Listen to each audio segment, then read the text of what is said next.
اعوذ باللہ من الشیطان الرجیم، بسم اللہ الرحمن الرحیم، اللہم صلی علی محمد و آل محمد، لاکھوں درود و سلام محمد و آل محمد کی ذات پر۔ ناظرین، رسول رحمت صلی اللہ علیہ وآلہ وسلم نے جب حکم الہی سے اللہ کی وحدانیت اور اپنی نبوت کا اعلان کیا تو مکہ کے لوگ آپ کے جانی دشمن ہو گئے اور آپ کو طرح طرح کی اذیتیں اور تکلیفیں دینا شروع کر دیں۔ ایک دن آپ صلی اللہ علیہ وآلہ وسلم ایک راستے سے گزر رہے تھے کہ آپ نے دیکھا کہ ایک ضعیف عورت ہے جس کے پاس ایک سامان کی گٹھری ہے اور وہ تھک کر وہاں پر بیٹھ گئی ہے۔ تو آپ صلی اللہ علیہ وآلہ وسلم چل کر اس بوڑھی عورت کے پاس پہنچے اور آپ نے فرمایا کہ ماں جی، آپ نے کہاں جانا ہے، یہاں کیوں بیٹھے ہیں آپ؟ تو اس بوڑھی عورت نے کہا کہ بیٹا مجھے ساتھ والے گاؤں میں جانا ہے، میں مکہ چھوڑ کے جانا چاہ رہی ہوں، تو مجھے وہاں پہ جانا ہے۔ تو آپ صلی اللہ علیہ وسلم نے فرمایا کہ اگر آپ حکم کریں تو میں وہاں تک آپ کو چھوڑنے میں آپ کی مدد کروں۔ تو اس بوڑھی عورت نے آپ کو ڈھیر ساری دعائیں دیں اور کہا کہ اگر یہ کام آپ کریں گے تو میں بہت خوش ہوں گی، میں آپ کی احسان مند رہوں گی۔ تو آپ صلی اللہ علیہ وآلہ وسلم نے اس بوڑھی عورت کا سامان اپنے سر مبارک پر رکھا اور اس بوڑھی عورت کے ساتھ ساتھ چل دیے۔ مکہ سے باہر نکلے، شدید گرمی تھی، دور دور تک کسی سائے کا نام نہیں تھا، کسی جن و انس کا نام نہیں تھا، بالکل ویرانہ جنگل تھا۔ آپ صلی اللہ علیہ وآلہ وسلم ساتھ ساتھ اس بوڑھی عورت کے چلتے جا رہے ہیں۔ تو اس خاموشی کو توڑنے کے لیے آپ صلی اللہ علیہ وآلہ وسلم نے اس بوڑھی عورت سے پوچھا کہ ماں جی، آپ کہاں جا رہے ہیں مکہ چھوڑ کے اور کیوں جا رہے ہیں؟ تو اس بوڑھی عورت نے کہا کہ بیٹا پتر میں تینوں کی دساں کہ میرے نال تے بڑی مشکل پیش آئی ہوئی ہے۔ تو آپ صلی اللہ علیہ وآلہ وسلم نے پریشانی کے عالم میں پوچھا کہ ماں جی خیریت ہے، آپ حکم کریں، کیا معاملہ کیا ہوا ہے؟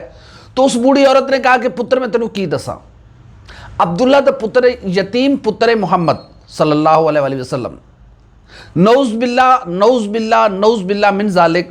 اس بوڑھی عورت نے کہا کہ وہ جادوگر ہے اور وہ لوگوں سے کہتا ہے کہ اپنے خداؤں کی عبادت چھوڑو، میرے خدا کی عبادت کرو، میرا خدا واحد ہے، ایک ہے، اور میں اللہ کا رسول بن کے آیا ہوں آپ کی طرف، اور آپ کی طرف کتاب اور سنت لے کے آیا ہوں، آپ کی رہنمائی کے لیے لایا ہوں۔ پتر اس دا جادو بڑے بڑے لوگوں تے نعوذ باللہ چل گیا ہے، تے میں چاہنی ہاں کہ اے شہر میں چھوڑ کے چلی جاواں، کہیں اس کا جادو مجھ پہ بھی نہ چل جائے۔ یہ بات آپ سنتے جا رہے تھے، ساتھ ساتھ اس عورت کے چلتے جا رہے تھے۔ آپ چلتے گئے، وہ بوڑھی عورت جو اس کے منہ میں آیا وہ کہتی گئی، اور آپ صلی اللہ علیہ وآلہ وسلم جب ایک چھوٹے سے گاؤں میں پہنچے تو اس بوڑھی عورت نے کہا کہ پتر بس، اللہ تیرا بھلا کرے، تو بہت اچھا ہے، اور میں زندگی بھر تیری احسان مند رہاں گی کہ ایک تے تو میری مدد کی اس گرمی دے وچ، میری عمر اتنی نہیں ہے کہ میں اپنے سامان دے نال اتنے پہنچ سکتی، اور مکہ بھی چھڈنا میرا ضروری سی۔ تو آپ صلی اللہ علیہ وآلہ وسلم نے جس مقام پہ اس عورت نے پہنچنا تھا وہاں پر اس کا سامان اس عورت کو پہنچایا، اور آپ صلی اللہ علیہ وآلہ وسلم نے اجازت چاہی کہ ماں جی مجھے اجازت ہے، میں جا سکتا ہوں۔ تو اس بوڑھی عورت نے ڈھیر ساری دعائیں دی اور کہا کہ بیٹا آپ جا سکتے ہیں۔ آپ صلی اللہ علیہ وآلہ وسلم وہاں سے واپس مڑے، ابھی چند ہی قدم اٹھائے تھے تو اس بوڑھی عورت نے پیچھے سے آواز دی، پتر گل سنی۔ آپ نبی رحمت صلی اللہ علیہ وآلہ وسلم مڑ کر واپس آئے، جی ماں جی حکم کریں۔ تو اس بوڑھی عورت نے کہا کہ پتر تو ہے تے اپنا تے تعارف کرایا نہیں، تو کون ہے؟ تو آپ صلی اللہ علیہ وآلہ وسلم نے کہا کہ ماں جی عبداللہ کا یتیم محمد صلی اللہ علیہ وآلہ وسلم میں ہوں۔ تو وہ بوڑھی حیران رہ گئی کہ آپ ہیں عبداللہ کے بیٹے یہ محمد صلی اللہ علیہ وآلہ وسلم؟ تو آپ صلی اللہ علیہ وسلم نے فرمایا کہ جی ماں جی۔ تو وہ بوڑھی عورت حیرانی کے عالم میں، پریشانی کے عالم میں شرمندہ ہوئی کہ اس نوجوان کے ساتھ میں نے کیا کیا ہے اور اس نوجوان کا کیا رویہ رہا ہے۔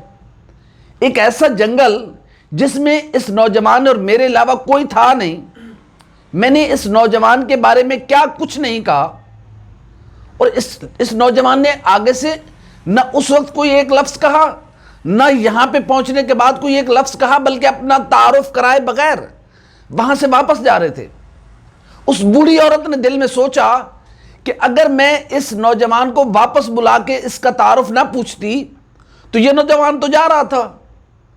وہ بوڑھی عورت آپ صلی اللہ علیہ وآلہ وسلم کے قدموں میں گر گئی اور کہا کہ آپ اللہ کے سچے رسول ہیں، آپ رحمت للعالمین ہیں، آپ واقعی سچے ہیں، آپ مجھے کلمہ پڑھائیں، میں آپ پہ ایمان لے کے آتی ہوں۔ ناظرین، آج حیرت ہو رہی ہے، ایک آپ صلی اللہ علیہ وسلم کی تعلیمات، آپ کا اسوہ حسنہ، اور پھر آج اس وقت جس وقت ہم آپ سے بات کر رہے ہیں، دو پولیس اہلکار، ایک کا نام جاوید ہے، ایک کا نام ایوب ہے، ایک ہیڈ کانسٹیبل ہے، ایک کانسٹیبل ہے، دونوں کو پتھر مار مار کر شہید کر دیا گیا ہے۔ اور پتھر مارنے والے کون ہیں؟ وہ بھی کلمہ محمد صلی اللہ علیہ وآلہ وسلم پڑھنے والے ہیں۔ اور ان پتھروں سے شہید ہونے والے کون ہیں؟ وہ بھی حضرت محمد مصطفیٰ صلی اللہ علیہ وآلہ وسلم کو ختم النبیین، رحمت للعالمین مانتے ہیں اور آپ کا کلمہ گو ہے۔ ناظرین، ہم یہ کس طرف چل نکلے ہیں؟ وہ مجھے علامہ اقبال کا شعر یاد آ رہا ہے کہ عجب مذاق ہے اسلام کی تقدیر کے ساتھ، عجب مذاق ہے اسلام کی تقدیر کے ساتھ، کٹا حسین کا سر نعرہ تکبیر کے ساتھ۔ ایک طرف ہم لبیک یا رسول اللہ کا نعرہ لگا رہے ہیں اور دوسری طرف ہم اپنے لوگوں پر تشدد اور پتھراؤ کر رہے ہیں۔ وہ پولیس والے اپنی ڈیوٹی کر رہے تھے، وہ ان کی ذمہ داری ہے، وہ ریاست سے اس بات کی تنخواہ لیتے ہیں، وہ اپنے فرض کی ادائیگی پر مأمور تھے، وہ شہید ہیں، اور اللہ رب العزت کی بارگاہ میں ان کا بہت بلند مقام اور مرتبہ ہے، کیونکہ جو اپنے فرائض کی انجام دہی میں شہید ہو، جو اس وقت عالم اپنی ڈیوٹی کے عالم میں جب کوئی بھی اس دنیا سے جانبر ثابت ہوتا ہے تو وہ شہید کہلاتا ہے۔ مجھے افسوس ہے کہ ہم کس طرف چل نکلے ہیں، ہم اتنے جذباتی کیوں ہو گئے ہیں کہ ہم آپ صلی اللہ علیہ وآلہ وسلم کی تعلیمات مبارکہ کو بھول چکے ہیں۔ یہ شاید ہماری اپنی ذاتی ضد اور انا ہے، اس میں آپ صلی اللہ علیہ وآلہ وسلم کی تعلیمات نہیں ہیں، نہ آپ کا یہ اسوہ حسنہ ہے۔ آپ صلی اللہ علیہ وآلہ وسلم کی حدیث مبارکہ ہے اور مستند حدیث، جتنے کلمہ گو مسلمان ہیں ہر ایک کا اس حدیث پر ایمان، یقین اور اتفاق ہے۔ آپ صلی اللہ علیہ وآلہ وسلم کی حدیث مبارکہ ہے کہ کوئی شخص اس وقت تک مومن نہیں ہو سکتا جب تک اس کے ہاتھ، زبان، آنکھ اور پیر سے دوسرا مومن مسلمان محفوظ نہ ہو۔ اب قرآن مجید میں اللہ رب العزت فرماتا ہے وَمَا يَنْتِقُ عَنِ الْهَوَىٰ إِلَّا وَحْيًا يُوحَىٰ۔ اللہ مجھے معاف کرے اگر کہیں مجھ سے اس آیت کو پڑھنے میں غلطی ہو گئی ہے، تو اس کا ترجمہ یہ ہے کہ میرے رسول صلی اللہ علیہ وآلہ وسلم کی پاک زبان اس وقت تک لکنت نہیں کرتی جب تک میں اللہ کا حکم نہیں ہوتا۔ اس کا آسان ترجمہ یہ ہے کہ حکم الہی ہوتا ہے، الفاظ اللہ رب العزت کے ہوتے ہیں، ادا میرے پاک رسول کی پاک زبان سے ہوتے ہیں۔ تو جب اللہ رب العزت فرما رہا ہے کہ جس کے ہاتھ، زبان، کان، ناک، کسی چیز سے بھی عضو سے دوسرا مومن مسلمان غیر محفوظ ہے تو وہ شخص مومن نہیں ہو سکتا۔ اب جو لوگ پتھروں سے مار رہے ہیں کیا کہیں گے ان کے بارے میں؟ جو لوگ کسی کے املاک کو نقصان پہنچا رہے ہیں کیا کہیں گے ان کے بارے میں؟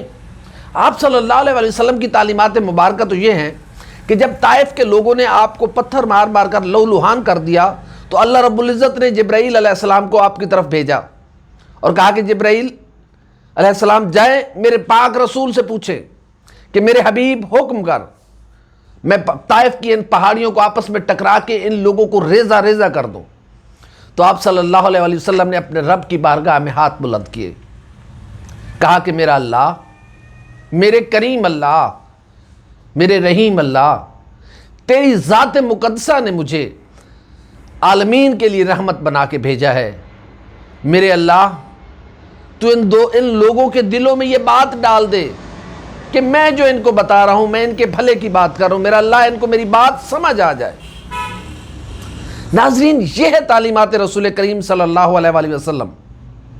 جب ایک عیسائیوں کا وفد آپ سے ملنے کے لیے آیا، یہ بھی متفق علیہ واقعہ ہے، مسجد نبوی میں آپ بیٹھے تشریف فرما تھے تو اس وفد نے کہا کہ ہماری عبادت کا ٹائم ہو گیا ہے، تو آپ صلی اللہ علیہ وآلہ وسلم نے اس وقت سے کہا کہ آپ مسجد نبوی کے ایک کونے میں اپنے عقیدے کے مطابق اپنی عبادت کر سکتے ہیں۔ یہ ہے دین اسلام۔ خدا کے واسطے تعلیمات محمدی صلی اللہ علیہ وآلہ وسلم کا احترام کیا جائے، اس پر عمل کیا جائے، جتنا عمل کر سکتے ہیں۔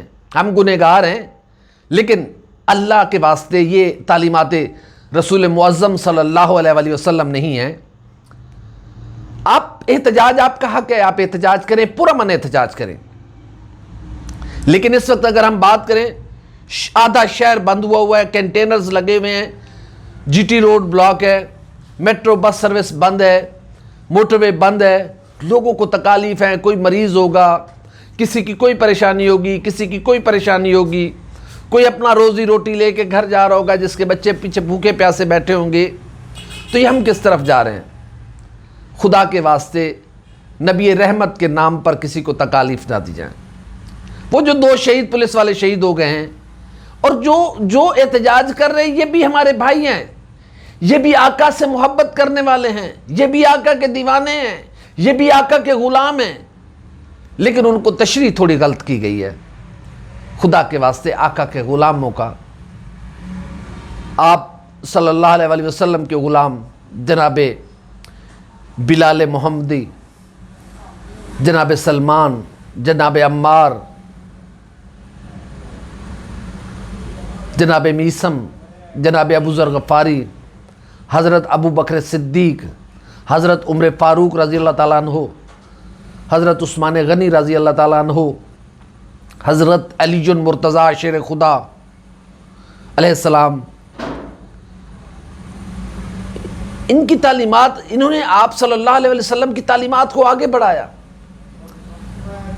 اس وقت ایک حاکم وقت سے ایک عام آدمی کھڑا ہو کے سوال کر سکتا تھا۔ اللہ کے واسطے آپ صلی اللہ علیہ وسلم کی تعلیمات پر عمل کیا جائے، اپنے اندر قوت برداشت پیدا کریں۔ اسلام امن کا دین ہے، آشتی کا دین ہے، اسلام میں تشدد نہیں ہے، اسلام میں جبر نہیں ہے۔ اگر آپ کا کوئی مطالبہ ہے اس کو آئین اور قانون کے دائرے میں رہ کر پورا کریں۔ امام حسین علیہ السلام شہید اعظم کا یہ فرمان ہے کہ وطن سے محبت ایمان کی عین نشانی ہے، یہ ہمارا ملک ہے، یہ ہمارا گھر ہے، ہم نے اس کی حفاظت کرنی ہے، ہم نے اپنے گھر کو نقصان نہیں پہنچانا۔